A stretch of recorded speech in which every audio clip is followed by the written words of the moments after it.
ಎಲ್ಲ ಆರೋಪಿತರಿಗೆ ಮತ್ತು ಆರೋಪಿತರಿಗೆ ಸಹಕಾರ ಮಾಡುವಂಥ ಎಲ್ಲರಿಗೆ ಕೂಡ, ಎಲ್ಲ ದೊಡ್ಡವರಿಗೆ, ಆರೋಪಿತರ ಮನೆಯಲ್ಲಿದ್ದಂಥವರು, ರಿಲೇಟಿವ್ಸು, ಫ್ರೆಂಡ್ಸು, ಅಥವಾ ಸಮಾಜದಲ್ಲಿ ಚೆಂದಾಗಿದ್ದು ಆರೋಪಿತರಿಗೆ ಸಹಾಯ ಮಾಡಬೇಕು, ಇವನು ಪಾಪ ಮರ್ಡರ್ ಮಾಡಿ ಬಂದಿದ್ದಾನೆ ಅನ್ನುವಂಥ ಎಲ್ಲರಿಗೆ ಕೂಡ ಒಂದು ಚಿಕ್ಕದ ಮಾಹಿತಿ ಕೊಡ್ತೀವಿ ಅಷ್ಟೇ. ಕಾನೂನು ಬಗ್ಗೆ ಒಂದು ತಿಳುವಳಿಕೆ ಹೇಳ್ತೀವಿ.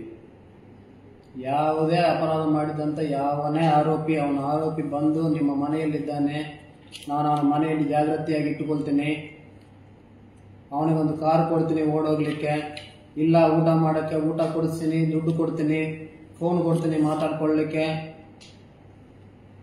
ಕೊಲೆ ಮಾಡಿದ ಮೇಲೆ ಅಥವಾ ಯಾವುದೇ ಆರೋಪ ಮಾಡಿದ ಮೇಲೆ, ನಿಮಗೆ ಅವನ ಆರೋಪ ಮಾಡೋಕ್ಕೆ ಮೊದಲು ಗೊತ್ತಿಲ್ಲ ಅಂದರೂ ಕೂಡ ಆರೋಪ ಮಾಡಿದ ಮೇಲೆ ನಿಮ್ಮ ಮನೆಯಲ್ಲಿ ಇಟ್ಕೊಳ್ತೀನಿ, ಕಾರು ಕೊಡ್ತೀನಿ, ವೆಹಿಕಲ್ಸ್ ಕೊಡ್ತೀನಿ, ಅಕಾಮಿಡೇಷನ್ ಕೊಡ್ತೀನಿ, ದುಡ್ಡು ಕೊಡ್ತೀನಿ, ಫೋನು ಕೊಡ್ತೀನಿ, ಎಲ್ಲ ಸಹಕಾರ ಕೊಡ್ತೀನಿ ಅಂತಿದ್ರೆ ಯಾವ ಊರಲ್ಲಿ ಯಾರೇನು ಮಾತಾಡ್ತಾರೋ ಗೊತ್ತಿಲ್ಲ, ನಾವು ಮಾತ್ರ ಅವನನ್ನು ಕೂಡ ಆರೋಪಿ ಅಂತಾನೆ ಹೇಳ್ತೀವಿ. ಬಿಕಾಸ್ ನಮ್ಮ BNS ಅಡಿಯಲ್ಲಿ ಅದು ಕೂಡ ಒಂದು ಡಿಫೈನ್ಡ್ ಆರೋಪ ಇದೆ. ದಯವಿಟ್ಟು ಎಲ್ಲರೂ ತಿಳ್ಕೊಳ್ಳಿ. ಎಲ್ಲ ಸುತ್ತಮುತ್ತ ಇದ್ದವರು ಕೂಡ ನಾವೆಲ್ಲ ಅವ್ರನ್ನ ಹಿಡಿದಿಲ್ಲ ಅಂದರೆ ಕ್ವಶನ್ ಮಾಡಿ, ನಾವು ಹಿಡಿತೀವಿ. Thank you.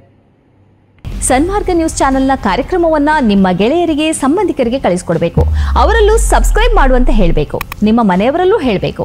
ಸುದ್ದಿಗಳ ಸಂತೆಯಿಂದ ಸತ್ಯದ ಸುದ್ದಿಯನ್ನ ಹೆಕ್ಕಿಕೊಡುವ ನಮ್ಮ ಪ್ರಯತ್ನ ಮುಂದುವರಿಯಬೇಕಾದ್ರೆ ನೀವು ಇಷ್ಟನ್ನಾದರೂ ಮಾಡಲೇಬೇಕು. ನೀವು ಶಕ್ತಿಯನ್ನು ಕೊಡಿ, ನಾವು ಸತ್ಯವನ್ನ ಕೊಡ್ತೇವೆ. Thank you.